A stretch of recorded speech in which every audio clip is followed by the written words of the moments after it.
রাঙ্গামাটিতে পারিবারিক কলহের জেরে মাদকাসক্ত ছেলেকে ধারালো দা দিয়ে কুপিয়ে হত্যার অভিযোগ উঠেছে তার বাবা মায়ের বিরুদ্ধে। এই ঘটনায় নিহতের বাবা মাকে আটক করেছে পুলিশ। শনিবার দুপুরে রাঙ্গামাটি শহরের আসামবস্তি এলাকার একটি ভাড়া বাসায় এই ঘটনা ঘটে। নিহত সাকিবুল ইসলাম 25, অটোরিকশা চালক রফিকুল ইসলাম ও গৃহবধূ রাকাইন ইসলামের বড় ছেলে। পরিবার ও স্বজনদের দাবি, দীর্ঘদিন ধরে মাদকাসক্ত ছিলেন সাকিবুল। তাকে স্বাভাবিক জীবনে ফিরিয়ে আনতে একাধিকবার চিকিৎসা করানো হয় এবং পুনর্বাসন কেন্দ্রেও পাঠানো হয়। কয়েক মাস আগে তাকে রিহাবে পাঠাতে প্রায় 2.5 লাখ টাকা ব্যয় করেন তার বাবা মা। তবে চিকিৎসা শেষে বাড়ি ফিরেও তিনি আবারও মাদকাসক্ত হয়ে পড়েন বলে পরিবারের অভিযোগ। স্থানীয়দের ভাষ্য, মাদকাসক্তির কারণে প্রায় পরিবারের সঙ্গে সাকিবুলের ঝগড়া বিবাদ হতো। পুলিশের দাবি, মাদক সেবনের পাশাপাশি মাদক সরবরাহ সহ বিভিন্ন অপরাধমূলক কর্মকাণ্ডেও তিনি জড়িত ছিলেন এবং এর আগে গ্রেপ্তার হয়ে কারাগারেও ছিলেন। শনিবার দুপুরে বাবা মায়ের সঙ্গে কথা কাটাকাটির এক পর্যায়ে পরিস্থিতি উত্তপ্ত হয়ে ওঠে।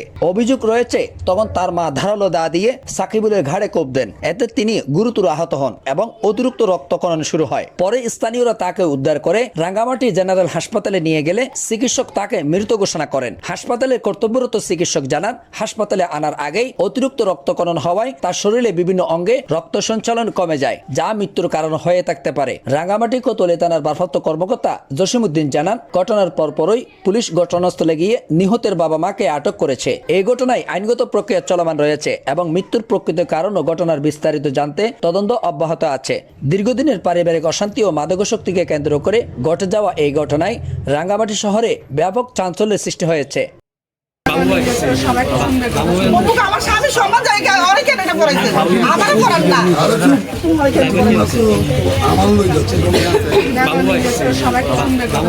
আমার স্বামী সমান জায়গায় অনেক এটা করেছে, আমারও করার না।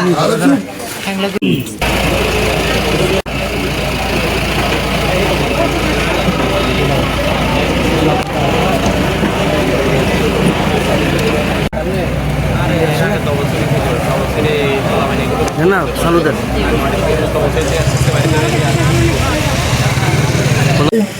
গাড়ি ঠিক করতে দিতে একজন বলছে গাড়িটা নিয়ে জানতো একটু সামনে।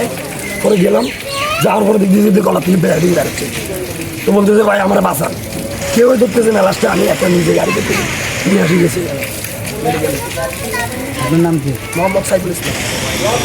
আমরা এখানে যখন রোগীকে পাই তখন রোগী অলরেডি শকে ছিল। তার ঘাড়ে একটি গভীর ক্ষত ছিল ধারালো অস্ত্রাঘাতে।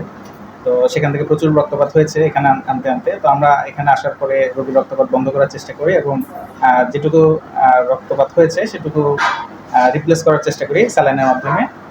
তবে এখানে আনা কিছুক্ষণ পরেই হচ্ছে রোগী যেহেতু ইতিমধ্যেই প্রচুর রক্তপাত হয়েছে, যার কারণে যে শরীরের যে গুরুত্বপূর্ণ অঙ্গগুলো ছিল সেগুলোতে ব্লাড সাপ্লাই কমে গিয়ে রোগীর মৃত্যু হয়ে থাকতে পারে। এখানে না কিছুক্ষণ পরেই রোগী মারা গেছে। আপনার নামটা কি? আমি doctor Fuad Hasan, emergency medical officer, Rangamati general হাসপাতাল।